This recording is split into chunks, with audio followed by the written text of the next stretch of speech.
যাত্রা শুরু হলো, দীর্ঘক্ষণ আপনি সেই অধিকার যাত্রায় সামিল হলেন, পা মেলালেন কর্মীদের সাথে, কি বুঝলেন?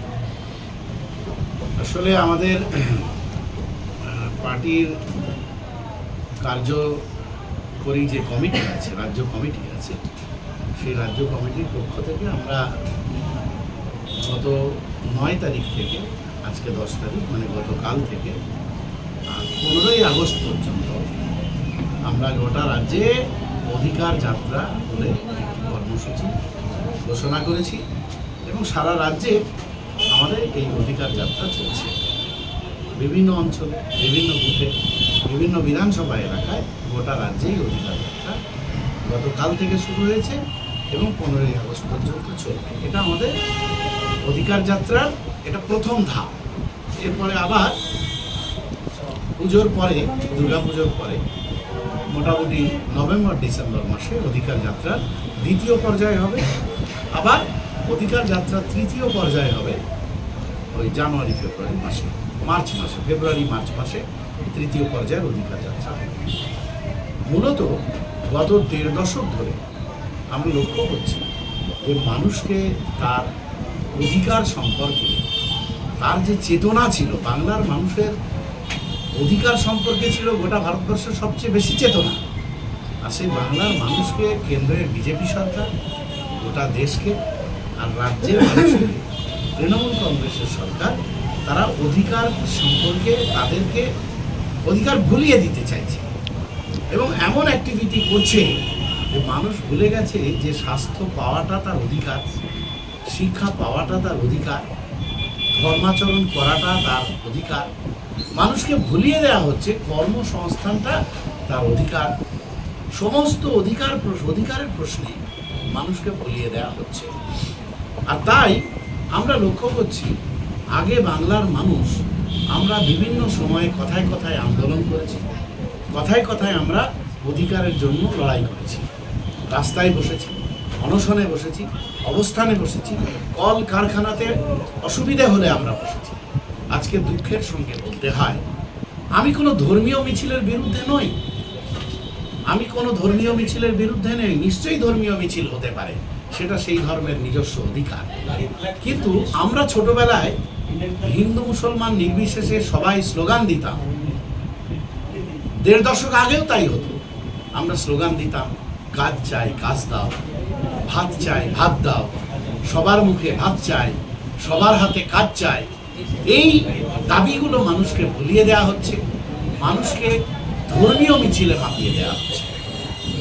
তাই আমরা মানুষকে তার অধিকার সম্পর্কে সচেতন করে দেওয়ার জন্য, মানুষকে তার অধিকার সম্পর্কে আওয়াজ তোলানোর জন্য, অধিকার না চাইলে অধিকার পাওয়া যায় না।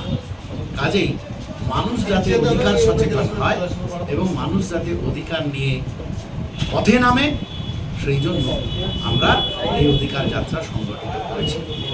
আমি লাস্ট কথা এই প্রসঙ্গে আপনাদের বলবো যে রাজ্যের পুলিশ এবং কেন্দ্রের যে পুলিশ, তাদের আচরণ একরকমই। মানুষের নিরাপত্তা দেওয়ার জন্য, মানুষের অধিকার সুনিশ্চিত করানো এবং নিরাপত্তা, এই দুটোর জন্যই কিন্তু পুলিশ বাহিনী। কিন্তু দেখা যাচ্ছে যে মানুষ যখন অধিকার চেয়ে পথে নামছে, তখন পুলিশ বাহিনীকে লেলিয়ে দেওয়া হচ্ছে শাসকের পক্ষ থেকে, সেটা রাজ্যে বলুন আর কেন্দ্র সরকারের পক্ষে। আমরা গতকাল দেখলাম অভয়ার 1 বছর অভয়ার বিচার হয়নি, তিলোত্তমা বিচার পায়নি। তার 1 বছর হয়ে গেল। এই 1 বছর হয়ে যাওয়ার ফলে অভয়ার বাবা মা কাল নবান্ন অভিযানের ডাক দিয়েছিল। তাতে সমস্ত রাজনৈতিক দলের কর্মীরা ঝান্ডা ফেলে অংশগ্রহণ করেছে। বিজেপি রাজনীতি করছে, শুভেন্দু অধিকারী রাজনীতি করছে, দেখানোর চেষ্টা করছে যে এটা আমরাই করেছি। কিন্তু বাংলার সাধারণ মানুষ তারা অংশগ্রহণ করেছে। আমাদেরও বহু কর্মী সমর্থক, তারা আমাদের বলেছে যে আমরা যাব, নিশ্চয়ই যাবে। সিপিএমেরও কর্মী সমর্থক গেছে, কংগ্রেসেরও কর্মী সমর্থক গেছে। আরে মানুষ কোনো দলের সম্পত্তি হতে পারে না, মানুষ হচ্ছে দেশের সম্পত্তি। তাই মানুষ গেছে। শুভেন্দু অধিকারীরা যতই চিৎকার করুন, কিন্তু আমরা দেখলাম যে যখন মেয়ের হত্যার মানে কিনারা চাইতে মা যখন পথে নেমেছে, বিচার চাইতে, অধিকার চাইতে মা যখন পথে নেমেছে, তখন তাকে চূড়ান্তভাবে হেনস্থা করলো পুলিশ। আমরা দেখলাম, এটা ভাবতে হবে প্রত্যেকটা সম্প্রদায়ের মানুষকে। আমি বিশেষভাবে বলবো, আমি কোনো ধর্মীয় রাজনীতি করতে চাই না, তারপরেও বিশেষভাবে বলবো, আমার হিন্দু ঘরের মায়েদের মাথার সিঁদুর আর হাতের শাঁখা এগুলো হচ্ছে অনেক মূল্যবান। আমরা দেখলাম যে পুলিশের হেনস্থায় তার হাতের শাঁখা ভেঙে গেছে। তিনি নিষ্ঠুর, পুলিশের নিষ্ঠুরতার বিরুদ্ধে তিনি কথা বলছেন। তো কোথায় গিয়ে পৌঁছেছে? তাই মানুষের অধিকার নিয়ে আমরা দেখেছি তামান্নার মা, কালীগঞ্জে তামান্নার মা আন্দোলনে নেমেছে। তামান্নার মা গতকাল বলছে যে আমাকে হত্যার হুমকি দেওয়া হচ্ছে। সুতরাং মানুষ পথে নামবে, মানুষ পথে নামছে। আজকেও দেখলাম আমরা যে মানুষ কিন্তু পুলিশকে ভয় পায় না। মানুষ কিন্তু পুলিশের একাংশ, পুলিশ মানে সব পুলিশ নয়, পুলিশের একাংশ দলদাসে পরিণত হয়েছে। আমরা বলতে চাই যে আপনারা ভুলে যাচ্ছেন যে আপনারা আসলে পাবলিক সার্ভেন্ট, পাবলিক সার্ভেন্ট এই কথাটা ভুলে যাচ্ছেন। তাই মানুষ তার অধিকার ফিরে পেতে চায়। অধিকার ফিরে পাওয়ার জন্য এই লড়াই আমাদের চলতেই থাকবে। কি বলবেন 26-এর বিধানসভা নির্বাচন আইএসএফ এর জন্য কতটা গুরুত্বপূর্ণ? দেখুন, 26-এর বিধানসভা নির্বাচন নিয়ে যেটা বলতে চাই সেটা হচ্ছে 21-এর বিধানসভা নির্বাচনের সঙ্গে 26-এর বিধানসভা নির্বাচনের তফাৎ আছে। 21-এর বিধানসভা নির্বাচন কিন্তু পলিটিক্যাল পার্টিগুলোর হাতে ছিল, পলিটিক্যাল পার্টিগুলোর হাতে ছিল। মানুষকে যেমন বলেছে মানুষ তেমন ভোট দিয়েছে। কিন্তু আমার ব্যক্তিগত দৃষ্টিভঙ্গি, এটা আমরা 6 মাস ধরে বলছি, আমার পার্টির চেয়ারম্যান একই কথা 6 মাস ধরে আমরা বলছি, এবারের ভোট পার্টির ভোট নয়, এবারের ভোট মানুষের হাতে। মানুষ ঠিক করবে কোন পার্টিকে ভোট দেবে, কোন প্রতীকে ভোট দিয়ে মানুষ কোন প্রার্থীকে জেতাবে। কাজেই এবারের ভোট কিন্তু কোনো রাজনৈতিক দলের হাতে ভোটের সিদ্ধান্ত নেই। এবারের ভোটের সিদ্ধান্ত সম্পূর্ণ মানুষের হাতে। মানুষ ভোট দিয়ে সিদ্ধান্ত নেবে কোন ধর্ষণ, রাজনীতি, নোংরামি যা চলছে, মূল্যবৃদ্ধি থেকে শুরু করে যা চলছে, হ্যাঁ, আপনি আপনার অধিকারের কথা বলতে যাচ্ছেন, পুলিশ লেলিয়ে দেওয়া হচ্ছে। মানুষের আজকে দেখা যাচ্ছে যে মসজিদ, মক্তব, মাদ্রাসা, এইসব যে সম্পত্তি, ঈদগাহ, কবরস্থান, এসবের যে সম্পত্তি, ওয়াকফ সম্পত্তি, সেই ওয়াকফ সম্পত্তি মানুষের বেহাত হতে চলেছে। পার্লামেন্টে তার সংখ্যার জোর দেখিয়ে আইন তৈরি করে নিয়েছে বিজেপি সরকার। আর এই আইনের বিরুদ্ধে গোটা দেশ তখন গর্জে উঠেছে। তখন একমাত্র পশ্চিমবাংলার মুখ্যমন্ত্রী, কোন রাজ্যের মুখ্যমন্ত্রী কিন্তু এই কথা বলেননি। এমনকি যারা ওয়াকফ আইন তৈরি করেছে, যারা সম্পত্তি লুট করতে চাইছে, সেই বিজেপির মুখ্যমন্ত্রীদেরও হিম্মত হয়নি তারা মানুষকে আন্দোলন থেকে বিরত রাখতে থাকার কথা বলা। আমাদের রাজ্যের মুখ্যমন্ত্রী, একমাত্র মুখ্যমন্ত্রী, সব রাজ্যে আন্দোলন হচ্ছে ওয়াকফ নিয়ে, একমাত্র বাংলার মুখ্যমন্ত্রী মমতা বন্দ্যোপাধ্যায়, তার বিজেপির প্রতি এত দরদ যে এ রাজ্যে যখন ওয়াকফ নিয়ে আন্দোলনটা শুরু হলো, তখন তিনি হুমকি দিলেন যে ওয়াকফ নিয়ে গুলোগুলি করবে না, ওয়াকফ নিয়ে গুলোগুলি করলে আমি সবচেয়ে বড় শত্রু থাকবো।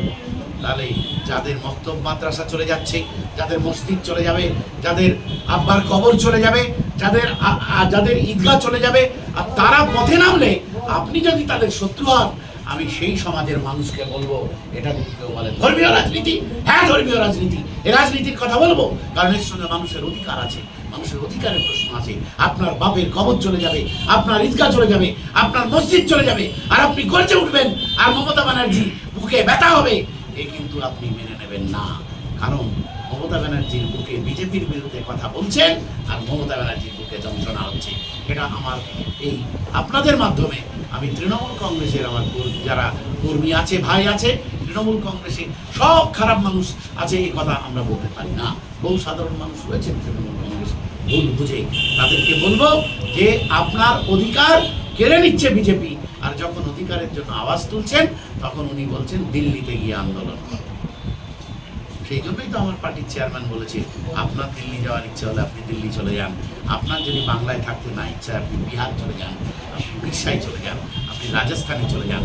এই বাংলার মাটি হচ্ছে নওশাদ সিদ্দিকীদের মাটি, এই বাংলার মাটি হচ্ছে আমার পার্টি কর্মীদের মাটি। এ বাংলার মাটি হাসানুজ্জামান শহীদ হয়েছিল, তাদের মাটি। এখান থেকে হাসানুজ্জামানের উত্তরাধিকাররা কেউ চলে যাবে না। এখান থেকে আপনার যদি যেতে ইচ্ছে হয় আপনি চলে যাবেন, এটা আমাদের মনে রাখতে হবে। 26শে বিধানসভা নির্বাচনকে সামনে রেখে মূল বার্তা কি হতে চলেছে বলে আপনি মনে করেন? দেখুন, 26-এর ইলেকশনকে কেন্দ্র করে আমরা একটাই বার্তা মানুষকে দেবো, যদি দুর্নীতির হাত থেকে বাঁচতে চাই, যদি অধিকার রক্ষা করতে চাই, যদি মর্যাদার সঙ্গে বাঁচতে চাই, যদি গণতন্ত্রকে টিকিয়ে রাখতে চাই, তাহলে আসুন সবাই ঐক্যবদ্ধ হই, একই সঙ্গে তৃণমূল কংগ্রেস এবং বিজেপি এই দুই অপশক্তিকে পরাস্ত করি। পরাস্ত করে বাংলার মাটিকে আবার আমরা এই অপশক্তির হাত থেকে মুক্ত করি। 26শে বিধানসভা নির্বাচনে কি কি প্রভাব পড়তে পারে বলে আপনারা মনে করছেন? যেমন খুন, হত্যা, ধর্ষণ। স্বাভাবিক তিনটে ইস্যুই প্রধান হয়ে যাবে। খুন, হত্যা, ধর্ষণ এগুলো তো লাগাতার চলছে, তাই না? সবচেয়ে বড় এই মুহূর্তে পশ্চিমবাংলায় অন্য দলের কর্মী খুন হওয়ার থেকে বেশি খুন হচ্ছে তৃণমূল কংগ্রেসের কর্মীরা, আর তৃণমূল কংগ্রেসের কর্মীদের খুন করছে তৃণমূল কংগ্রেসের কর্মীরাই। আমরা পাশেই, আপনাদের পাশেই ভাঙড়, খুব বেশি দূরে নয়। ভাঙড়ে আমরা দেখলাম রেজ্জাককে খুন করলো। কারা খুন করলো? দিনের আলোয় পরিষ্কার, আইন তাদের, মানে যে শাসকের পুলিশরা শাসককে বাঁচানোর চেষ্টা করে তারাই বাধ্য হচ্ছে শাসকের দলের নেতাদের অ্যারেস্ট করতে একের পর এক। দাদা, শেষ প্রশ্ন, আইএসএফ এর পক্ষ থেকে কি কোনো বড় ঘোষণা আসতে পারে, যেমন জোট বা প্রার্থী তালিকা বা আন্দোলন? দেখুন, অবশ্যই একটা বড় ঘোষণা তো আসবেই।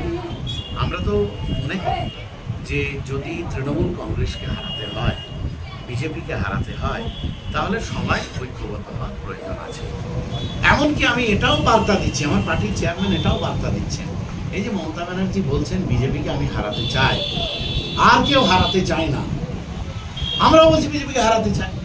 বিজেপিকে যদি হারাতে চাই আমরা সবাই, তাহলে আসুন না সবাই আমরা ঐক্যবদ্ধ হয়ে বিজেপিকে হারাই। আপনি একদিকে ইন্ডিয়া জোট গড়ে তুললাম সবাই মিলে, আমরা ভারতবর্ষের মানুষ যারা বিজেপি বিরোধী শক্তি, তারা ইন্ডিয়া জোট গড়ে তুলল। আপনিও ছিলেন, আপনাকেও অসংখ্য ধন্যবাদ। কিন্তু দেখা গেল পশ্চিমবাংলার বুকে আপনি ইন্ডিয়া জোট কার্যকরী করতে দিলেন না। পশ্চিমবাংলায় যদি ইন্ডিয়া জোট কার্যকরী হতো, দায়িত্ব নিয়ে বলছি, একটা সিটও বিজেপি পেত না। আর শুভেন্দুর এই রোহিঙ্গা মুসলমান এইসব বলে যে নোংরামিগুলো চলছে, শুভেন্দু শিশিরবাবু ঘরে বসে তাকে জব করতে হতো, শুভেন্দুকে সময় কাটাতে হতো তার নিজের বাড়িতে বসে, সে আর কোনকে পেত না। এখানে বিজেপিকে সিট পাইয়ে দেওয়ার যে রাজনীতি, সেই পাইয়ে দেওয়ার রাজনীতির হাত থেকে মানুষকে বাঁচানোর বার্তা তো অবশ্যই আমরা দেবো। সেই জন্য জোটের বার্তা আমরা সবসময় দিই। আমরা জোটের পক্ষে, আমরা জোটের বিরুদ্ধে নই। কিন্তু একটা কথা, মর্যাদা নষ্ট করে তো জোট হতে পারে না। আমরাও যেমন মর্যাদা চাইবো, আমরাও অন্য দলকেও মর্যাদা দেবো, মর্যাদা দিয়েই চলবো। এই তো আমরা বিগত উপনির্বাচন হলো, আপনাদের জেলাতেও হয়েছে, আমরা জোটবদ্ধ হয়ে লড়াই করলাম, সবাই ঐক্যবদ্ধ হয়ে লড়াই করেছি। ঐক্যবদ্ধ হয়ে লড়াইয়ের বার্তাই আমাদের পার্টির চেয়ারম্যানও দিচ্ছেন, আমিও আপনাদের কাছে বলছি ঐক্যবদ্ধ হয়ে লড়াই করতে চাই।